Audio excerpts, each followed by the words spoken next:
विकास परियोजनाओं के लोकार्पण और शिलान्यास के लिए आयोजित आज के इस समारोह में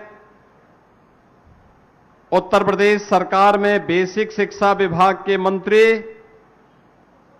श्री संदीप सिंह जी, उत्तर प्रदेश सरकार में मंत्रिमंडल के मेरे सहयोगी कुंवर ब्रजेश सिंह जी, श्री जसवंत सिंह सैनिक जी, लोकप्रिय विधायक सहारनपुर नगर श्री राजीव गुंबर जी, महापौर डॉक्टर अजय कुमार जी, माननीय विधायकगण श्री देवेंद्र निम जी, कीरत सिंह जी, मुकेश चौधरी जी, जिला पंचायत अध्यक्ष श्री मांगेराम चौधरी जी, विधान परिषद सदस्य श्रीमती वंदना वर्मा जी, यूपी सिडको के अध्यक्ष श्री वाईपी सिंह जी, जिला अध्यक्ष श्री अजीत सिंह राणा जी, महानगर अध्यक्ष श्री शीतल बिश्नोई जी, पूर्व सांसद राघव लखनपाल शर्मा जी, मंच पर उपस्थित भारतीय जनता पार्टी के हमारे सभी पदाधिकारीगण, पूर्व सांसद श्री प्रदीप चौधरी जी, हमारे सभी पूर्व विधायकगण, सम्मानित जनप्रतिनिधिगण और भारी संख्या में आज इस कार्यक्रम के प्रत्यक्षदर्शी बने हुए मेरे सहारनपुर के उपस्थित बहन और भाइयों, मैं मां शाकंभरी और मां त्रिपुर बाला सुंदरी की इस पावन धरा को नमन करते हुए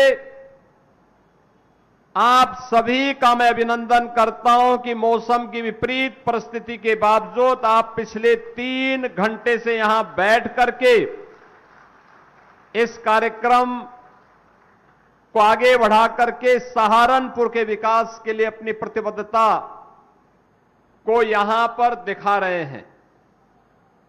बहन और भाइयों, जब विकास के लिए जज्बा होता है तो जज्बे का परिणाम विरासत और विकास के बेहतर समन्वय के रूप में हमारे सामने आता है।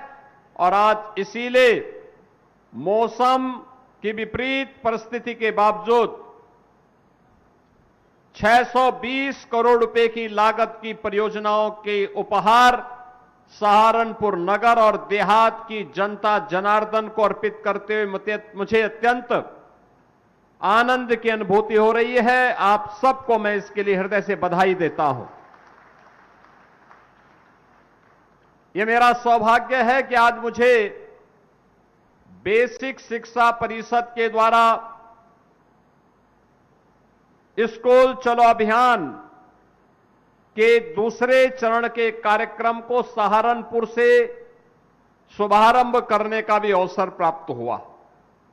मुझे बहुत अच्छा लग रहा था जब नन्हे मुन्ने बच्चे स्कूल जाने की तैयारी कर रहे थे और उनके हाथों में बैग उन्हें प्राप्त हो रहा था।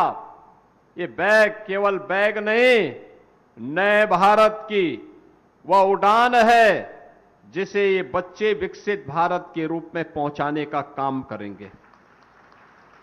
आज विकास की जिन योजनाओं को यहां पे शिलान्यास से लोकार्पण हो रहा है, यही योजनाएं विकसित भारत की आधारशिला बनने वाली है। बहन और भाइयों, हम सबको इस बारे में याद रखना होगा। हम सब इस बात को ध्यान में रखें कि मजबूत विरासत की मजबूत नींव पर ही एक सुदृढ़ विकास की आधारशिला को आगे बढ़ाया जा सकता है। और विकसित भारत और आत्मनिर्भर भारत के लिए आवश्यक है कि हम इन दोनों में बेहतर समन्वय बनाएं। आज मुझे अच्छा लगता है, याद करिए 14 अप्रैल को बाबा साहब डॉक्टर भीमराव अंबेडकर जी की पावन जयंती के अवसर पर देश के यशस्वी प्रधानमंत्री श्री नरेंद्र मोदी जी इस सहारनपुर की धरती पर आए थे। दिल्ली, सहारनपुर, देहरादून इकोनॉमिक कॉरिडोर को प्रधानमंत्री जी ने लोकार्पण किया था। 12,000 करोड़ रुपए की एक ग्रीन फील्ड कॉरिडोर सहारनपुर की देश की राजधानी के साथ कनेक्टिविटी को बेहतर करता है। अब सहारनपुर का व्यक्ति जब सहारनपुर से दिल्ली के लिए चलता है तो उसे पता ही नहीं लगता है कि अगले 1.5 घंटे के अंदर वह दिल्ली पहुंच चुका होता है। यानी विकास की रफ्तार इंफ्रास्ट्रक्चर तक सीमित नहीं है, ये अर्थव्यवस्था को भी इसी प्रकार की उड़ान दे रहा है। बहनों और भाइयों, जितनी अच्छी सड़कें होंगी, जितनी अच्छी कनेक्टिविटी होगी, उतनी ही विकास की रफ्तार भी तेज होगी, और विकास की रफ्तार जितनी तेज होगी, अर्थव्यवस्था उतनी मजबूत होकर के आगे बढ़ेगी। यही तो 2017 के बाद हुआ। दशकों से लंबित परियोजनाओं को पूरा करने का काम किया गया, और आज मुझे बताते हुए प्रसन्नता है, रोड की कनेक्टिविटी, रेलवे की कनेक्टिविटी के साथ अब सहारनपुर अपना एयर कनेक्टिविटी के लिए भी तैयार हो रहा है। अपना स्वयं का एयरपोर्ट सहारनपुर के पास होगा। बहनों और भाइयों, नहीं तो सहारनपुर वासियों को यहां से दिल्ली या देश के किसी कोने में जाने के लिए देहरादून जाना पड़ता है या दिल्ली जाना पड़ता था। अब दिल्ली या देहरादून नहीं, सहारनपुर से ही उड़ान भरेगी। ये उड़ान सहारनपुर के नए विकास का आधारशिला बनेगी। अब सहारनपुर में अपना मेडिकल कॉलेज भी हो गया है। मेडिकल कॉलेज के प्रथम चरण का कार्य पूरा हो चुका है, और बाकी द्वितीय चरण के उन्नयन के कुछ कार्यक्रमों की आज आधारशिला भी रखी जा रही है। सहारनपुर में पेयजल की शुद्ध व्यवस्था हो, और यहां के जो नाले हैं इनमें सीवेज का पानी या ड्रेनेज का पानी वैसे ही न बहे, इसके लिए एसटीपी की व्यवस्था भी यहां पर प्रारंभ करने के लिए आधारशिला रखी जा रही है। बहनों और भाइयों, विकास कैसे होना चाहिए, कनेक्टिविटी कैसे होनी चाहिए, आज सहारनपुर ने करके दिखाया है। सहारनपुर में दिखाई देता है, और सहारनपुर में भी उसका अधिकार मिलता क्यों नहीं। यहां के कारीगरों ने, यहां के हस्तशिल्पियों ने विपरीत परिस्थितियों में भी वुड कार्विंग की अपनी परंपरा को जीवित रखा, और आज वन डिस्ट्रिक्ट वन प्रोडक्ट के माध्यम से वह सहारनपुर को वैश्विक पहचान दे रहा है। 600 करोड़ रुपए से अधिक की यहां पर वुड कार्विंग से जुड़े हुए प्रोडक्ट यहां से एक्सपोर्ट होते हुए दिखाई देते हैं। बहनों और भाइयों, ये एक्सपोर्ट की ताकत ही हमारी वास्तविक ताकत है। जिस देश के पास एक्सपोर्ट की जितनी ताकत होगी, वह उतना ही धनी होगा, उतनी विदेशी मुद्रा को अपने देश के अंदर लाने की सामर्थ्य विकसित करेगा, वह देश उतनी ही मजबूती के साथ आगे बढ़ेगा। यह कार्य इसलिए हो पा रहा है क्योंकि आज हमारे पास इस देश के अंदर एक यशस्वी नेतृत्व है। प्रधानमंत्री मोदी जी के नेतृत्व में देश तेजी के साथ आगे बढ़ रहा है। क्या यह कार्य 2017 के पहले संभव था? नहीं। 17 के पहले सहारनपुर में दंगे होते थे, मुजफ्फरनगर में दंगे होते थे, मेरठ में दंगे होते थे, अलीगढ़ में दंगे होते थे, मथुरा में दंगे होते थे। दंगा कर्फ्यू हमारी नियत बन चुकी थी। कैराना से प्लान होता था, कांदला से प्लान होता था, ये सभी क्षेत्र हिंदू विहीन कर दिए गए थे।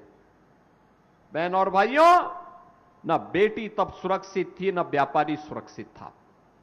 कानून व्यवस्था तहस नहस हो चुकी थी। याद करिए 2011-12 में मुरादाबाद में डीआईजी पे हमला हो जाता है। मरा हुआ समझ करके लोग उपद्रवी वहां छोड़ करके तब गए। समाजवादी पार्टी की सरकार ने उन उपद्रवियों के खिलाफ मुकदमा नहीं चलाया, उनके केस वापस लेने का प्रयास कर रही थी। हमारी सरकार आई, हमने कहा उपद्रवी छोड़े नहीं जाएंगे, और मुझे बताते हुए प्रसन्नता है कि हम लोगों ने अभी पिछले दिनों उन सभी उपद्रवियों को सजा भी करवा दी है। बहनों और भाइयों, अब सहारनपुर में दंगा नहीं होता। अब सहारनपुर में मां शाकंभरी का भव्य कॉरिडोर का निर्माण हो रहा है, और हमारा प्रयास है। अभी पिछले दिनों जब मैं आया था, मैं इसलिए आया था उस दिन, अचानक रात्रि को 10 बजे के बाद शिवालिक की पहाड़ियों में बरसात होने के कारण शाकंभरी देवी में निकलने वाले उस नाले में भी भारी पानी के कारण जन धन की हानि होने की संभावना थी। मैं आया था दौड़ करके, और बहनों और भाइयों, समय पे अलर्ट जारी होने का परिणाम था कि जन धन की हानि को रोकने में सफलता प्राप्त हुई। लेकिन आने वाले समय में सर्दी हो, गर्मी हो, बरसात हो, कोई भी सीजन हो, उस नाले में पानी आए चाहे सूखा रहे, लेकिन यातायात बाधित नहीं होगी। श्रद्धालुओं का मां के दरबार में जाना बंद नहीं होगा। ऐसे एलिवेटेड कॉरिडोर का निर्माण हम वहां के लिए करने जा रहे हैं। कार्य युद्ध स्तर पर चल रहा है। आज आप जाइए, अब आप चले जाइए शाकंभरी देवी के दर्शन करने के लिए। कितना शानदार कॉरिडोर बन रहा है, कितना वहां पे फैसिलिटेशन सेंटर बन रहा है। ये 2017 के पहले एक सपना था। पैसा तब भी था, लेकिन पैसे का उपयोग कहां करना है, इसके लिए विजन नहीं था। ये पैसा या तो सपा के गुर्गों के द्वारा खा लिया जाता था, या यही पैसा कब्रिस्तान की बाउंड्री के लिए चला जाता था। आज मां शाकंभरी का कॉरिडोर उसी पैसे से तैयार हो रहा है। यही कॉरिडोर आज उस पैसे से तैयार हो रहा है। ये जो सड़कें बन रही हैं, कहीं स्मार्ट रोड की सड़कें हैं, कहीं इकोनॉमिक कॉरिडोर है, कहीं पे 4 लेन और 2 लेन की कनेक्टिविटी है, कहीं ब्रिजेज हैं। ये उसी पैसे से घर बन रहे हैं, जो पैसा आज सहारनपुर में भी दिखाई दे रहा है। ये वही पैसा है जो वुड कार्विंग के कारीगरों के जीवन को उन्नयन करने के लिए लग रहा है। विश्वविद्यालय के निर्माण में खर्च हो रहा है, स्पोर्ट्स कॉलेज के लिए खर्च हो रहा है, सरसावा में सिविल टर्मिनल के निर्माण में खर्च हो रहा है, रनवे की लंबाई बढ़ाने में खर्च हो रहा है। ये दृष्टिकोण का अंतर है। जिन लोगों में दृष्टि नहीं, उन लोगों ने विकास नहीं किया। जिन लोगों का स्वार्थी दृष्टिकोण था, वो लोग अपने गांव तक सीमित थे। केवल एक गांव प्रदेश के अंदर 1,05,000 से अधिक राजस्व गांव, लेकिन उनकी चिंता नहीं, केवल एक गांव की चिंता होती थी, सफाई की। सहारनपुर के किसी गांव की चिंता नहीं होती थी, किसी कस्बे की चिंता नहीं होती थी। और बहनों और भाइयों, अब तो उत्तर प्रदेश के अंदर डबल इंजन की सरकार है। जब चिंता करती है, 1,07,000 गांवों की चिंता करती है, 57,000 ग्राम पंचायतों की चिंता करती है, 825 विकास खंडों की चिंता करती है, सभी 12,000 वार्डों की चिंता करती है, सभी 762 नगर निकायों की चिंता करती है। सभी 75 जनपदों में विकास समान रूप से होता है, और विकास की उसी प्रक्रिया को आगे बढ़ाने के लिए आज मैं आपके बीच में आया हूं। मैं धन्यवाद दूंगा अपने यहां के नगर विधायक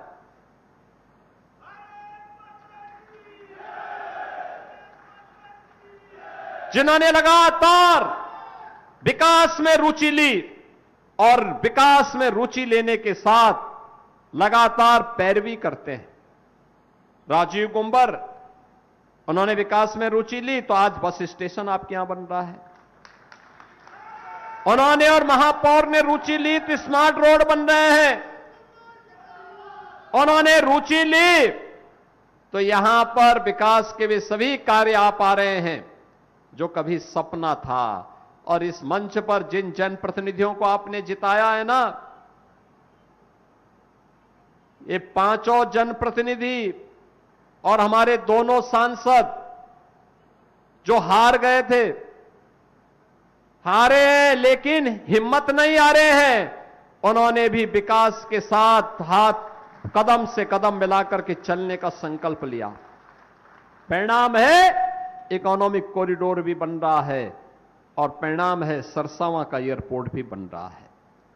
बहनों और भाइयों, यही आपके जीवन में परिवर्तन लाएगा। ये जाति के नाम पर बांटने वाले लोग आपको कमजोर कर रहे हैं। क्षेत्र के नाम पर बांटने वाले लोग आपको कमजोर कर रहे हैं। इनके बहकावे में आने की आवश्यकता नहीं। आप देखो ना इनका दोहरा चरित्र। ये लोग हैं जिन लोगों की कभी आस्था नहीं थी, जो लोग हमेशा हिंदू आस्था को सांप्रदायिकता के साथ जोड़ते थे, जो कभी मां शाकंभरी के दर्शन करने के लिए नहीं गए, वहां की सुविधा को देखने के लिए नहीं गए, जिन लोगों ने काशी विश्वनाथ धाम का विरोध किया था, जो मथुरा वृंदावन का विरोध कर रहे थे, जो सुख तीर्थ का विरोध कर रहे थे, उपेक्षित छोड़ दिया था, जिन्होंने राम जन्मभूमि के हमेशा आंदोलन का विरोध किया था और राम जन्मभूमि पर भगवान राम का भव्य मंदिर न बने, इसके लिए उन्होंने एड़ी चोटी एक लगा दी थी। उन्होंने सुप्रीम कोर्ट में कह दिया कि भगवान राम हुए ही नहीं, कृष्ण हुए ही नहीं। ये वे लोग हैं जो कहते थे कि अयोध्या में परंदा भी पर नहीं मार सकता। लाखों राम भक्त पहुंच गया था कार सेवक के रूप में अयोध्या धाम में। जो लोग जय श्री राम के कहने पर लाठी चलाते थे और राम मंदिर के लिए कार सेवा करने आए हुए राम भक्तों पर गोलियां चलाते थे, आज वे कहते हैं कि आस्था के साथ खिलवाड़ हो रहा है।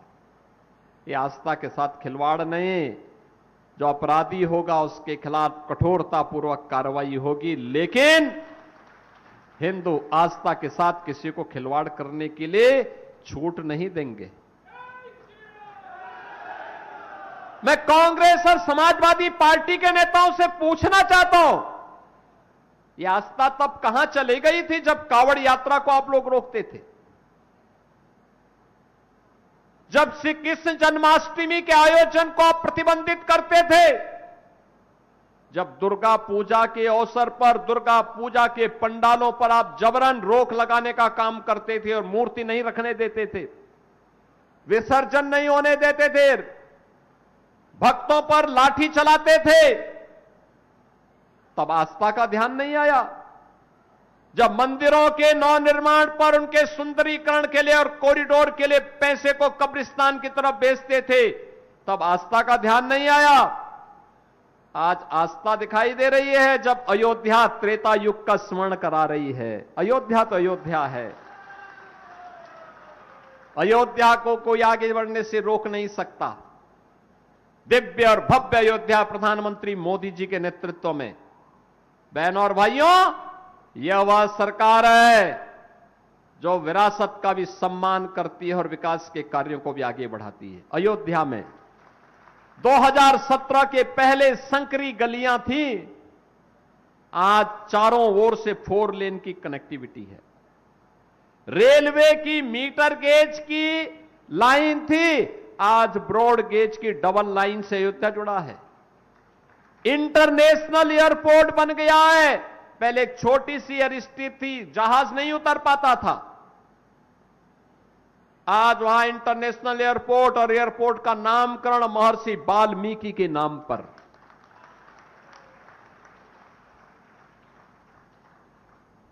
समाजवादी पार्टी तो जन्मजात सामाजिक न्याय से जुड़े हुए इन महापुरुषों के विरोधी रही है। वाल्मीकि के नाम पर, महर्षि वाल्मीकि के नाम पर समाजवादी पार्टी ने कुछ नहीं किया होगा। 4 बार सत्ता में थी, संत रविदास जी के नाम पे कुछ नहीं किया होगा। 4 बार सत्ता में थी समाजवादी पार्टी, बहनों और भाइयों, हमारी सरकार आई थी, मोदी जी के नेतृत्व में डबल इंजन की सरकार ने संत रविदास जी के जन्मभूमि काशी के सीर गोवर्धन में वहां पर समाजवादी पार्टी के लोगों का कब्जे किए गए थे, उस भूमि पर उसको हटा करके वहां पर भी भव्य कॉरिडोर हमने संत रविदास जी के, सदगुरु रविदास जी महाराज की इस पावन धरा पर हम लोगों ने प्रस्तापित किया है। उनकी भव्य प्रतिमा बनी है, वहां पर अन्न क्षेत्र बना है, 4 लेन की कनेक्टिविटी दे दी है। इस समाजवादी पार्टी नहीं कर पाती। समाजवादी पार्टी ने तो बाबा साहब भीमराव अंबेडकर के नाम पर कन्नौज में बने हुए मेडिकल कॉलेज का नामकरण ही बदल दिया था। यानी कांग्रेस में गांधी नेहरू परिवार के नाम पर केवल कोई संस्थाओं का नाम होना चाहिए, और समाजवादी पार्टी की सरकार में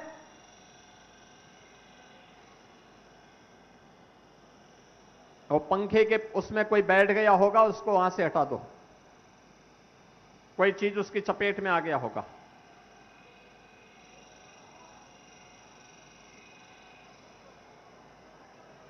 समाजवादी पार्टी की सरकार में, बहनों और भाइयों, समाजवादी पार्टी की सरकार में केवल सेफई परिवार के नाम से संस्थाओं का नाम होना चाहिए, बाकी किसी का नहीं। और यही कारण है कि लोग कभी भी इन महापुरुषों के नाम से, चाहे वो महर्षि वाल्मीकि हो, सदगुरु रविदास जी महाराज हो, बाबा साहब भीमराव अंबेडकर जी महाराज हो, इनके नाम पर किसी संस्था का नाम नहीं होने देते थे और उनके स्थानों के बारे में कोई सुध भी नहीं ले पाते थे।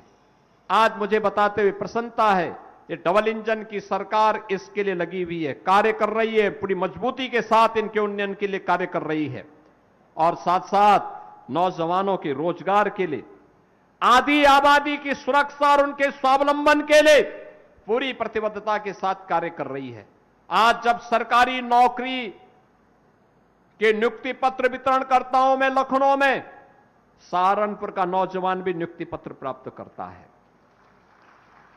पुलिस की भर्ती में जब नियुक्ति पत्र वितरित करता हूं तो सहारनपुर का नौजवान भी नियुक्ति पत्र प्राप्त करता है। अच्छा लगता है, क्योंकि सहारनपुर में मैं इसलिए बार बार आता हूं कि सहारनपुर वासियों को यह न लगे कि सहारनपुर एक कोने में है तो हमें उपेक्षित कर दिया गया। बार बार इसलिए आता हूं, ये दिखाने के लिए आता हूं कि आपके विकास के साथ, मजबूती के साथ हम खड़े हैं, पूरे मजबूती के साथ खड़े हैं। और बहनों और भाइयों, यही मजबूती हम सबको आगे बढ़ाएगी, आपके जीवन में, नौजवानों के जीवन में परिवर्तन लाएगी। मैं तो अभिनंदन करूंगा आपका, विशेष रूप से हृदय से धन्यवाद देता हूं। विपरीत परिस्थितियों के बावजूद आप सभी मौसम की तमाम चुनौतियों का सामना करते हुए यहां पर आए हैं। इंद्रदेव ने बड़ी कृपा की, मानसून 15 दिन लेट है, लेकिन ये बना रहे अन्नदाता किसान के लिए आवश्यक है, क्योंकि जब अच्छी फसल होगी, देश धन धान्य से परिपूर्ण होगा, हर पेट को अन्न मिलेगा, और इसलिए बरसात भी आवश्यक थी। मौसम सुहावना भी हुआ, इसी कारण से भीषण गर्मी में बहुत सारी जगहों से आवाज उठ रही थी, लेकिन मौसम, शानदार मौसम में विपरीत बारिश की परिस्थितियों के बावजूद आपकी उपस्थिति मेरे लिए आह्लादकारी है। आप सबका मैं हृदय से अभिनंदन करता हूं। 620 करोड़ रुपए की परियोजनाओं के लिए आप सहारनपुर नगर और देहात की जनता जनार्दन को बधाई देता हूं। विधायक श्री राजीव, अपने यहां पर जितने हमारे जो विधायक हैं यहां के, उनको मैं हृदय से इसके लिए, राजीव गुंबर जी को मैं हृदय से इसके लिए उनका अभिनंदन करता हूं, उन्हें धन्यवाद देता हूं, और विश्वास करता हूं कि विकास की प्रक्रिया निरंतर आगे बढ़ती रहनी चाहिए। आप सबके प्रति मेरी मंगलमय शुभकामना है। धन्यवाद। जय हिंद।